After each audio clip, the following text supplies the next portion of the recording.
Welcome to the New Books Network. Welcome to New Books in Critical Theory. It's a podcast that's part of the New Books Network. On this episode, I'm talking to Annie Berke about their own best creations, women writers in post-war television. Welcome to the podcast. Hi, thank you for having me. I'm delighted to be talking about this book. Slight kind of spoiler alert. I really kind of love the book, both in terms of it as a important bit of, I guess, kind of television studies history, but also it's just a really interesting book and is a really good read. That's my favorite kind of spoiler. Thank you, Oh Dave. no, they're the best spoilers, aren't they? Yeah. You should all read and buy this. This is great.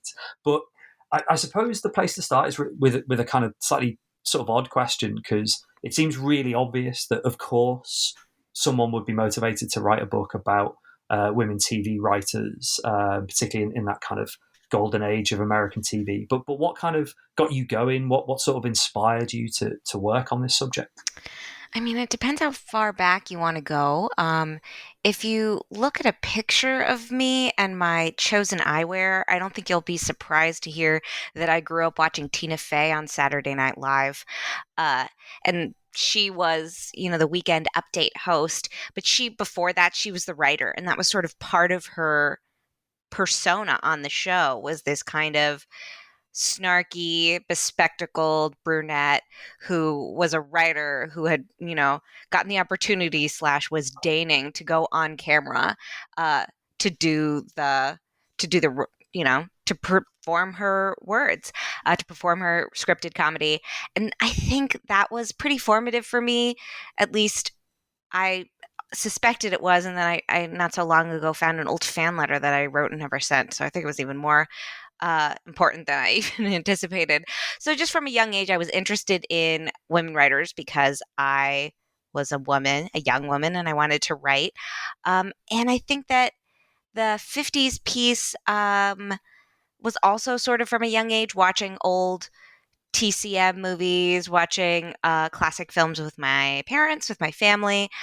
And I think that those kind of personal interests came together in my PhD program, where I was in film and media studies and American studies at Yale, and got to sort of start writing about, in a cultural studies context, I started with the woman in the writer's room, the 1950s, allowing me this opportunity to do the kind of archival research in places like the Billy Rose Theater Collection in the New York Public Library and the Library of Congress. So it allowed me to be a historian on a subject that maybe I'd initially approached from a contemporary or even a fan standpoint. I have always been attracted to kind of artsy pursuits, so I'm rarely the only woman in the room. And so I think even that as a kind of foreign anthropological stance, I couldn't imagine what it would be like, except for, a short-lived moment of college improv that I won't go into. So I think that I started with that, which is my second chapter in the book, about, the woman writer in the comedy variety program. But from there, it was just a question of, like, how do I build out this study? And ultimately, with the help of my advisors, I decided to sort of go deep into this decade as opposed to trying to do a trans-decade study of the woman writer. Even though now in my public writing, I've been able to sort of adapt the insights and the logics of post-war television writing and the industry then to looking at how those themes and motifs have persisted into the present. Yeah, I mean that's one thing for a history book. It almost couldn't be any more kind of contemporary, and it speaks really directly to not just television production, but kind of media and creative production more generally. And this is despite the fact that you're writing about a period with real kind of distinctive differences, and that historical context of TV, I think, is really important. You mentioned the atmosphere of the writers' room, and I think we might spend a little bit of time on that. But before that, could you just give a flavour of sort of what?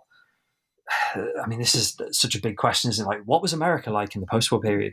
But a sort of a little flavour of television and America in the era that you're writing about.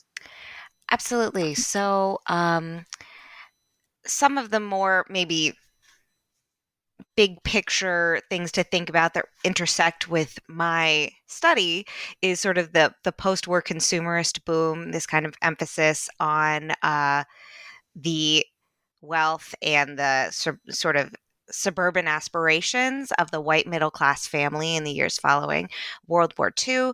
So we see sort of an increased interest and emphasis on uh, decorating and sort of enhancing the domestic space, and the television set ends up becoming a central piece for many sort of families who are looking to keep up with the Joneses. So I look at sort of the rise of the television set as becoming an increasingly important device for sort of what Anna McCarthy in her book calls the citizen machine. So, what kinds of messages are coming in from the television, and who are those messages for? And then, by extension, who is best positioned to deliver those messages? So, we're thinking about not only kind of sponsored programming, there's sort of a blurry line between what a sponsored um, long form advertisement it would be and a television show that is hosted by a single sponsor, which was very common at the very beginning of television until they moved into more of a multi sponsor or advertisement break model. But we're also thinking about all of the related kind of industries that exist. I talk about sort of the diet industry or fashion or all of the related kinds of pressures that women were under, and that television was sort of a part of that. So when you have television kind of advertising and promoting all of these ideas, particularly trying to speak to white middle class homemakers, the ones who are home most of the time during the day and who might be picking the television shows at night, that is where I sort of move into women writers, both who start in radio, who are working for ad agencies, who maybe began in theater reviews or like sort of, not, I would say like sort of vaudeville adjacent kinds of live entertainments, are moving into television because they are thought to be the ideal sort of way into understanding the model female viewer consumer.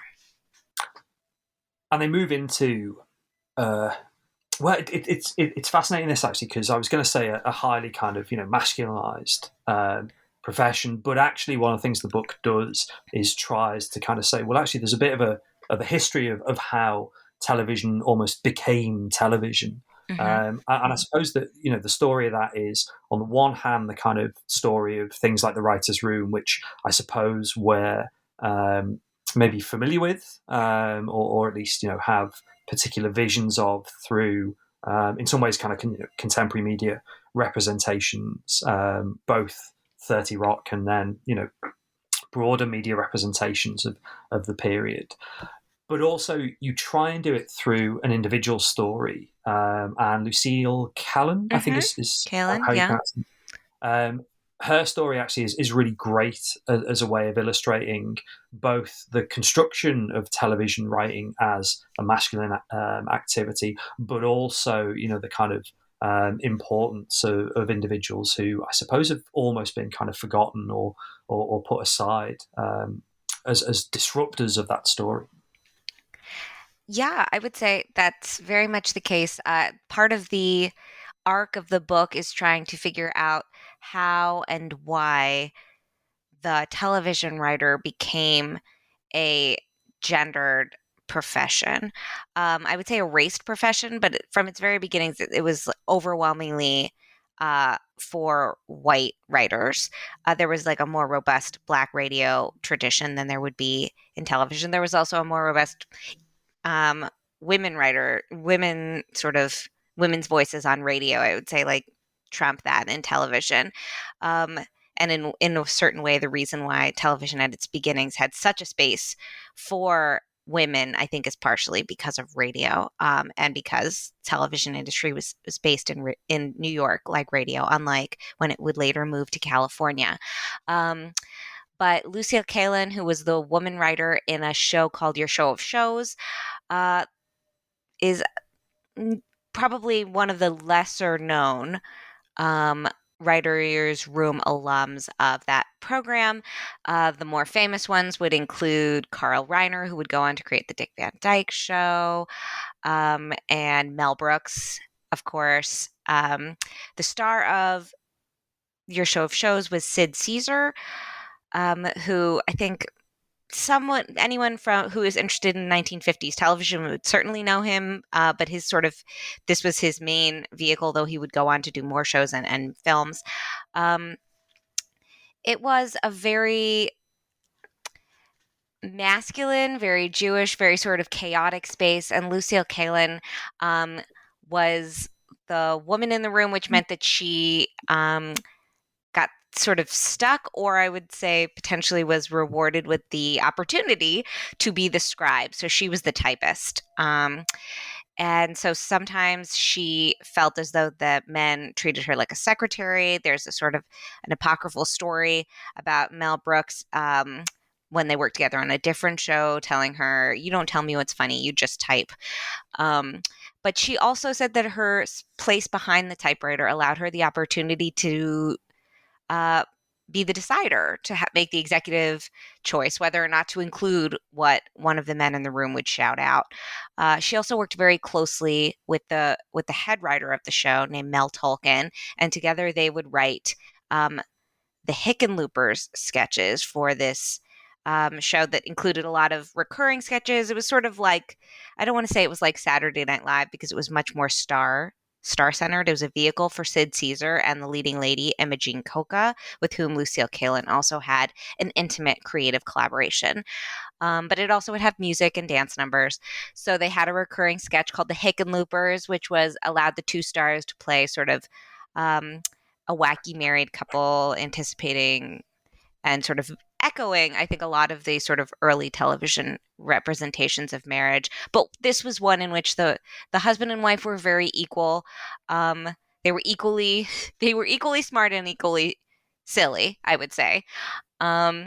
So Kaylin was, I think, an important person in this study, and important for me to start with, both because she was very articulate in her later years, after decades after the show was over, about what she contributed, and detailing the conditions in the room and how she felt the pressure to be dignified and ladylike, but also to make herself heard, and that those were in conflict, and that she had a kind of second wave feminist perspective on her experience in the writer's room, that I'd say not all women writers, either they never would talk about it in that way, or they never had the opportunity to do so. So for me, sort of in approaching her work, she did a lot of the analysis for me, because she would sort of talk about, oh, we didn't have time to talk about gender in the writer's room, which doubled as the costuming room, and I had literal jock straps hanging over my head. But no, we didn't talk about gender, to answer your question. That was a kind of insight that you would come across when you would read about what she'd written about her time. I think it's important to say about her story is she's not like the only woman writer. It's not like she is, I suppose, this really sort of unique person. And one of the things that I got from the book, through its use of telling various women writers' stories, is the sense of actually, we've not just forgotten this history, but it's really important to see that there are different approaches and different, I guess, kind of models of being a woman writer in telly in the period. And later on in the book, you talk, I think, almost explicitly as a kind of a mode of being, or a way of sort of dealing with some of those gendered tensions through this idea of a stay-at-home showrunner. So Gertrude Berg and Peg Lynch are the examples. And I was really sort of fascinated by that term, both what it means and what is a stay-at-home showrunner, but also what it tells us about working life during the period. Certainly. So I would say if Your Show of Shows and Lucille Kalin is a more familiar television formulation, kind of like you said, sort of a similar, like the only woman in the room, working on a sketch comedy show a la, 30 Rock or something. Uh, Gertrude Berg, Peg Lynch, and the stay-at-home showrunner are going to be slightly more foreign to a modern viewer, both because um, that exact pressure to sort of create the television space as a home doesn't exist, and the kinds of shows they were producing also don't get made anymore. So Gertrude Berg wrote, starred, and created, wrote, and starred in The Goldbergs, which began as a radio show, and Peg Lynch also wrote and starred and created in Ethel and Albert. Both started as radio programs, and they both of their shows sort of um, they so sort of I don't know what I'm trying to say when I they both bear the imprint. They both sort of are shaped by their roots in radio in terms of the storytelling being very dialogue driven, sort of small slice of life storytelling. That's funny, but not laugh track funny. They're just kind of the humor of the back and forth between husbands and wives and children. So Berg and Lynch, in different ways, articulated what I called the stay-at-home showrunner, which was that they emphasized how their experiences as women and wives and mothers informed the ways that they wrote the show, what they wrote about, and the ways that they ran the set or ran the operation. So if you want to think about sort of the pressures on women in the post-war moment to be maternal, to be sort of the keepers of what Elaine Tyler May writes about the domestic containment of the Cold War moment, to be these moral beacons and to always be sort of caring for the future citizens of America. You see that might exist in some tension with women's desire to leave the home, to be professional, to have careers that are separate from their familial responsibilities. So the way to merge those is to explain what I talk about in the book is to create a scripted life, meaning both in your script and in your public persona, in your public relations, that those two are not in tension, because in fact women are the best equipped to write for television, because television comes into the home and it's about families and it's for families. And so women, wives, and mothers are the best people to write for television. You can't leave them at home. They have a responsibility. They did this in different ways. Gertrude Berg was maybe a little more heavy-handed about it, even though she had studied playwriting. At Columbia University, she would say, but my real inspiration are my neighbors and the people around me. You need a wife and a mother to write the kind of things I write. Peg Lynch would sometimes resist that because she began writing Ethel and Albert as sort of a very short form radio play before she was married. And so when people would say, how do you write about a married couple when you're not married? She would say something along the lines of, well, people write about murderers, don't they? Like she was a little bit more in tension with that. She didn't want to be associated or completely conflated with her character, Ethel. I think Gertrude Berg struggled with it. She had the additional pressure of being Jewish and having played alongside, and her, on air and on screen husband was ultimately was blacklisted. And she, I think, felt the strain and the struggle of being sort of surveilled or watched. So she had sort of this additional level of conservative rhetoric around being a woman who creates a home-like space on the set and who is at heart sort of a nurturer, not too, as she's called in some coverage of her, too shrewd.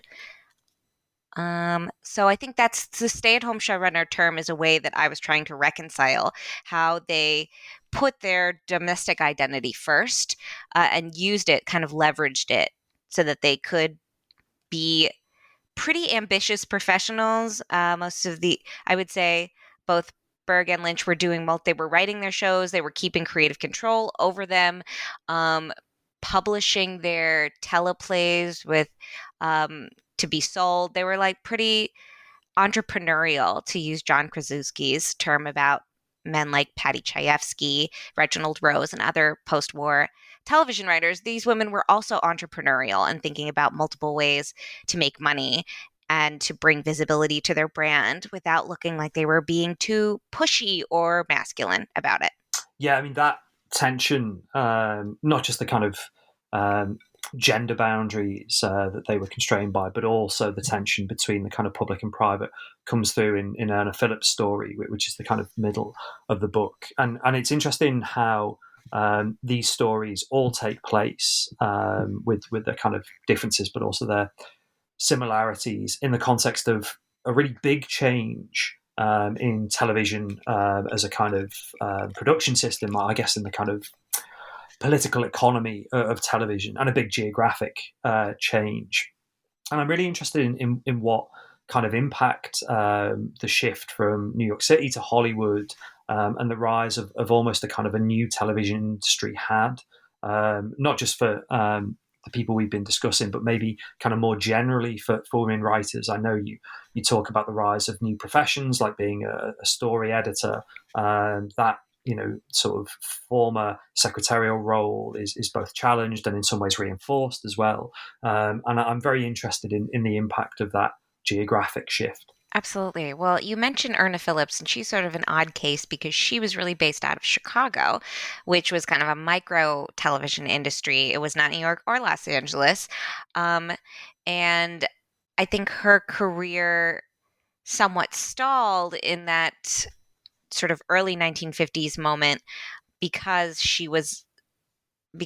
television networks were sort of moving toward a model that relied less on these local television industries and more deciding that they wanted to sort of double down on national productions. And she was sort of caught for a little while before she ultimately sort of succeeded with Guiding Light and other shows that she was moving from radio to television. So Phillips was sort of, I would say, she was an interesting sort of hinge point in the study because elements of her work felt very much of the old television, the radio relationship, her early shows like These Are My Children, being very personal, her kind of deploying that kind of female rhetoric, but instead of being a stay-at-home showrunner, she was kind of her brand was sort of, I've never been married. She did have children.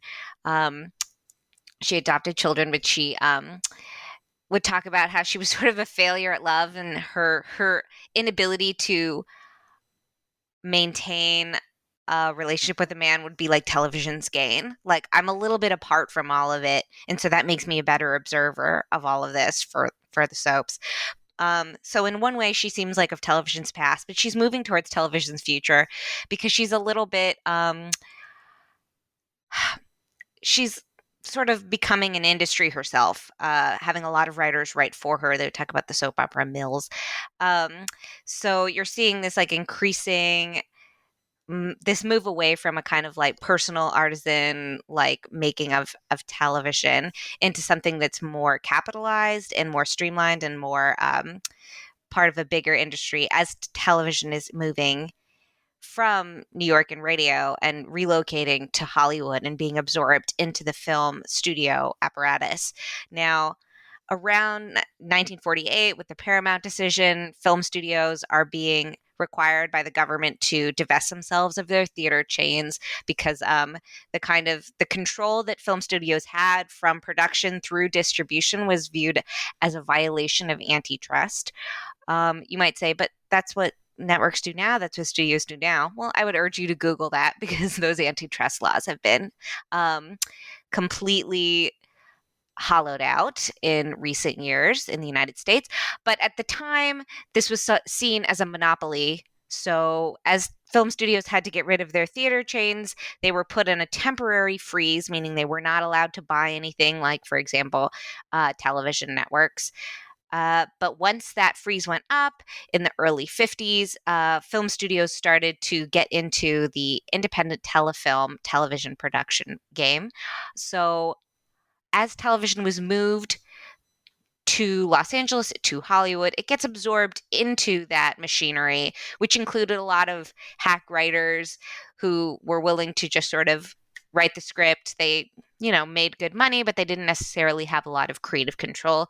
I like to talk about Joe Gillis from Sunset Boulevard because sometimes that's the reference that people will understand, the kind of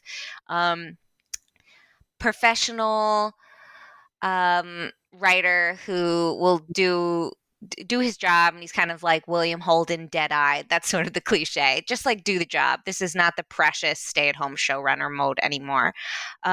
So as women are deciding whether to make that move, many of them had to decide whether they wanted to move to Los Angeles, whether they were willing to give up the kind of creative control, whether they had made their names in the kinds of genres that were becoming increasingly popular. We see like some drop off. Obviously, we could talk about that later. But the women who succeed in this move to Hollywood are ones who are willing to be more sort of contingent, freelance, less. I would say the television writer as a whole becomes a less public face, and that has a disproportionate effect on the woman television writer because the publicness and the sort of the scripted lives of these women writers, that they exist for Americans at home, makes it possible for more of them to come. That kind of, if you can see it, you can be it mode. So as the television writer becomes increasingly invisible, that means that the woman television writer becomes less important, less of a cultural imaginary, and potentially less of an industry fixture. So you mentioned the story editor. That's one mode of authorship that was very open to women in New York and Hollywood because it sort of married creative and emotional abilities with administrative expertise. So right now, a story editor, if you see that on a television credit crawl, if you see that someone's a story editor, it usually means that they are a staff writer on a show that got promoted. So they have additional control over what people are writing. They might help do the outlines or sort of monitor other people's scripts. But in the 1950s, a story editor is really someone who works with writers to help them develop the script, who chooses which submissions in a show like an anthology drama, like Twilight Zone or something, where every episode is different characters, different story. So it's a little bit like a development executive in American movies now. And I would say that is one of the more authorial and less visible roles in television in this moment, where there are a lot of women doing it, but you don't necessarily get credit for it, and certainly not everyone understood it as a writerly or a literary contribution, even though I make the argument that it was. What did this mean for women's representation on television? And actually, you've mentioned the Twilight Zone, but you also talk about Alfred Hitchcock Presents kind of later on in the book. But you also get into how women were actually represented on screen as creatives as well.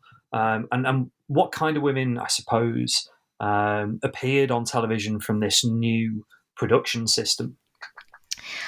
Interesting. So in contrast with kind of the women that I talk about in the earlier chapters, where sort of a homemaker can become legible as a creative sort of writerly person, like in Gertrude Berg or in Peg Lynch's shows, I talk about that they might be playing a housewife. They might be talking about domestic questions, but the ways that they go about solving them or the ways that they talk about them always feels a little bit like the home is a space of creativity and humor and sort of literary prowess. I would say that the representations, as I read them through these sort of industry shifts, I've made this interpretive move to look at, okay, so what does that mean for how women professionals and like domestic women are represented? So something that I talk about in the story editors chapter is looking at, you say the Twilight Zone. Rod Serling wrote a teleplay called Patterns, and I was interested, and it's set in an office. It's about a young man and an older man, sort of a rivalry in the office about this question of whether this young upstart man will ultimately dominate over the older man who represents kind of the older ways of doing business and the older sort of maybe less cutthroat white collar environment. And so that is typically looked at, that play is looked at as sort of an artifact of post-war masculinity and sort of ageism and the fear of the new generation. But I was interested in that play because I looked at the relationship between this young man who's sort of struggling with what to do and a secretary character who sort of knows the ropes and knows the office environment better than anyone.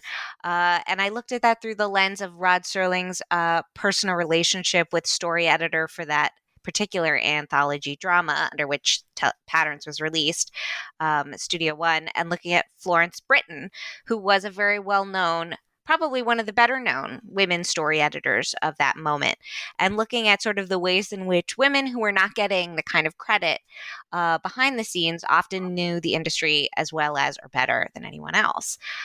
So I looked at sort of these women support characters in this chapter about women story editors to look at how that kind of professional dynamic was being mirrored and represented on screen. And then in the Alfred Hitchcock Presents chapter, which is mostly about that show, but sort of looks at the suspense anthology drama as a whole.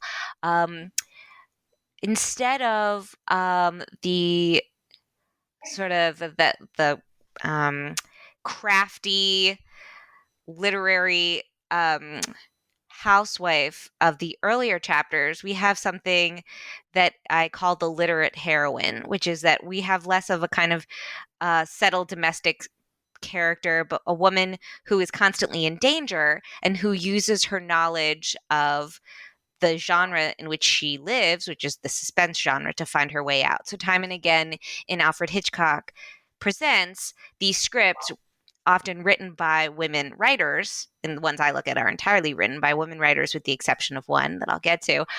These are women who understand, who are regular readers of suspense literature, and who will realize that the man that they live with, the man that they're dealing with, is a villain, and their knowledge of the genre conventions is usually how I write that they write their way out of danger.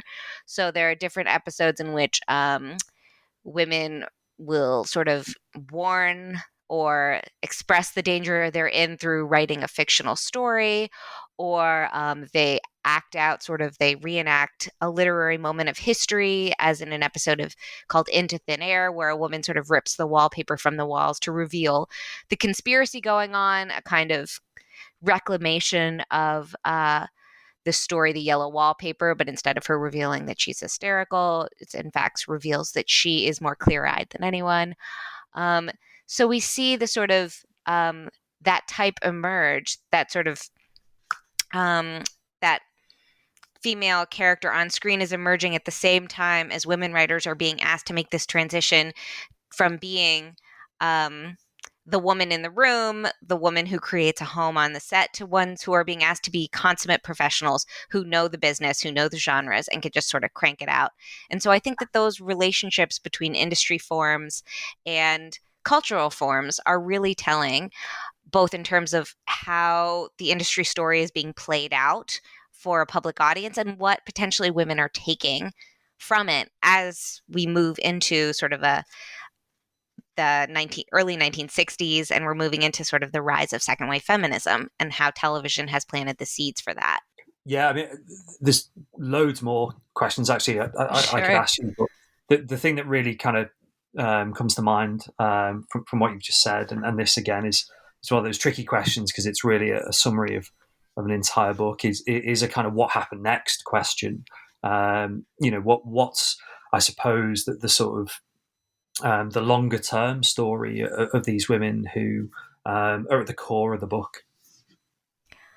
Yeah, I think that there's this question, I think that's a two-part question in terms of like what happened to these women and what happened to the figure of the woman television writer. Yeah. And the second one is, I think I already said, but I'll just reiterate that as the television writer becomes increasingly absorbed into a machinery that is less about demonstrating their expertise, they become less of a public figure. That impacts what the woman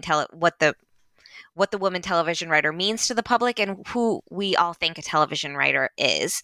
So I would say that that kind of movement underground becomes important to that representational scheme. But I also have mentioned in the book that I think that as television becomes a Hollywood product, the writer, sort of the star producer, anyone who has producer power.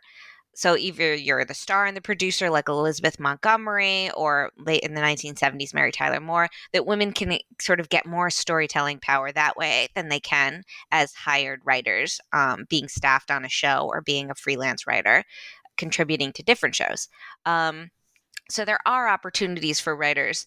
There are opportunities for women to have an impact on story, but I think that in a way that the irony is that in a pre-second wave feminist context, the woman television writer looms larger in the public imagination, and in certain ways has more power than she will as these feminist political and cultural questions are being asked. And I look at the character of Sally Rogers on the Dick Van Dyke Show as a kind of important organizing moment, in that she is one of the first. I think I don't know. I don't want to say that she's the first, but she is probably the best known woman television writer character up to that point, based on Lucille Kalin, but more so on Selma Diamond, who wrote for the next sketch comedy show that would star Sid Caesar's, called Caesar's Hour. But she is not written by women. She is a woman television writer character. It's a lot of words at once, who has been written entirely by men, sort of a men's recollection of what it was like to work with Selma Diamond, who was sort of a tomboy. She had a stand-up career and an acting career afterwards. And kind of unlike Lucille Kalin, who was very aware of being the woman in the room, Selma Diamond wanted to be one of the guys. But Sally Rogers, the character, wants to be one of the guys, but then when she's alone in the show, like she's crying with a cat on her lap, kind of spinster stereotype. So we see the kind of push and pull of, like, there's a certain amount of progress in that representation, but then there's also a little bit, some of the edge and subversion and anti-marriage, anti-domesticity jokes that Selma Diamond was known for. They're not so present in Sally Rogers. So that's sort of what's happening to representation. That's what's happening in the industry. What happens to the people, I think, is representative of the different reasons why some women didn't continue in the industry, and they range from sort of these structural problems to just personal choices. So Lucille Kalin was tired of working, and by her own account, she was tired of being interrupted by all these men all the time. She became a very successful mystery novelist.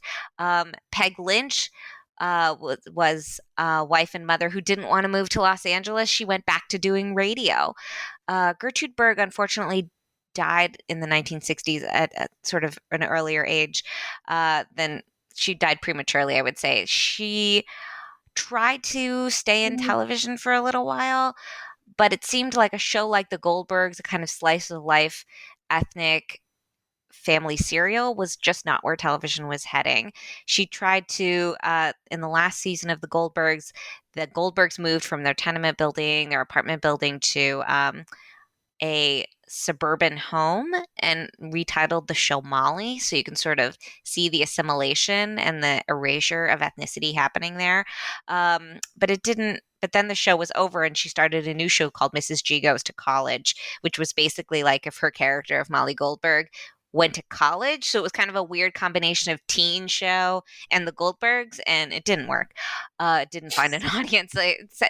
Sometimes you try to please everyone, you please no one. So she had some good acting roles afterwards, some dramatic roles even that got her some critical acclaim, but she was not television's future. Erna Phillips, by contrast, who also I think died sort of earlier than we would have hoped, she was sort of part of television's future because she was I would say both women were business minded, but she was part of the daytime television, the soap opera move, which was only growing in momentum. And she, this is just sometimes I think a question of whether television was moving in a direction where these women writers, how they'd made their names, what they were known for, whether that was television's future or its past. But of course, as Phillips goes on, she's actually writing fewer and fewer scripts. She's dictating the shapes of shows like Guiding Light and As the World Turns, and then other people are writing them for her, in her voice, I would say. And then, yeah, I mean, the women, like the story editors, I would say that the story editors that I talk about and the freelance writers, these were women who like moved in and out of the industry. Some of them remain, some would move into film. Most of the writers who worked on Alfred Hitchcock Presents, I mean, none of them were staff writers. They were contributing one-off scripts. So a lot of them were also still writing novels. They were writing with their partners, Marion Cockrell, who wrote for Alfred Hitchcock Presents and, worked with her husband, Francis Cockrell. They went on to write for the 1960s Batman series. So you see these women, they're sort of not quite as entrenched as the early ones. They don't have a 9-to-5 job in television anymore. The writers, they're just they're contributing and they're piecing together a livelihood across different platforms, across different media industries. While women story editors, some of them are becoming writers after they're story editors. Other people are getting promoted in more of sort of the network structure. Yeah. I mean, one way of reading that story, and actually your analysis more generally of this period, is, here is this moment of a broader, sort of retrenchment of particular kinds of progress in the, deeply kind of unequal post-war period in America, which, is sort of well known. And now television has moved on, and, Tina Fey is on television and she's writing 30 Rock, to kind of go, sort of almost all the way back to where we started with Saturday Night Live. And all of these, kind of problems are no longer with us. And we should be, kind of celebrating how the entertainment industry works. Now, obviously, as researchers in this field, we know that's not even close to being the case. But I'm interested in, I guess, how we might use your analysis to think about the entertainment industry today, how we might kind of head off a sort of slightly bizarre but dangerous, optimistic use of your book, and how we might use the analysis to kind of carry on the struggle really for a more equal on and off screen entertainment industry. Absolutely. Well, some of the things that I cover, I talk about in my conclusion, are a general encouraging people to be generally suspicious of these studies and metrics that are created. There's been really interesting scholarship generated around how do we come up with the numbers that we do about progress, and how do we measure progress in the first place? Is it the number of women who are writing for television shows that we count? Do we count the number of women, or do we measure how much control they have? How do we even measure that? And just being aware of the ways in which television networks can potentially, I don't want to say skew the numbers, but they might package their progress in ways that are misleading. I think a lot about the BoJack Horseman scene. There's a character named Diane who is invited to write for a quality drama, like a parody of a prestige quality drama. It's supposed to be a real one, but it's kind of absurd because if you've ever watched BoJack Horseman, it's like an animal-human hybrid of Hollywood called Hollywood. So she's invited to write for this show, but then she's told that she's there to be the woman she's there to be a woman's name on the credit so that people can't accuse the show of sexism. I'm not saying that that's always what's happening on television, but that's one way in which progress can be measured that's actually misleading. And that part of what was interesting to me about looking at women in the 50s is that so many of us have a very particular understanding of what 1950s womanhood, white middle-class womanhood looked like, that everyone was home, that it was such a conservative moment, and that conservative cultural moments mean conservative institutional cultures. But that doesn't always necessarily track. You can be living in a very progressive moment in certain cultural ways, and that the institutions and the people run them can be as staunchly against progress, as you can imagine.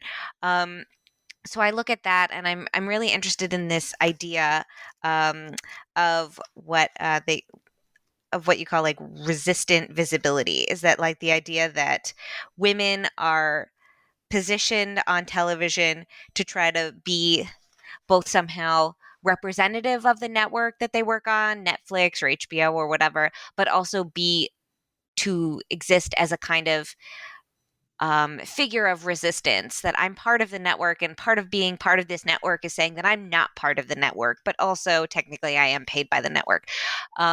So the woman writer having to somehow again occupy a contradiction, just like she did in the 1950s, but now it's sort of a corporate contradiction, which is, how do I show that I'm like, that I am both representative of how inclusive the network is, while also acknowledging that I'm different from most of the people who write for or create for this network. So that's the new paradox that the woman television writer often has to occupy.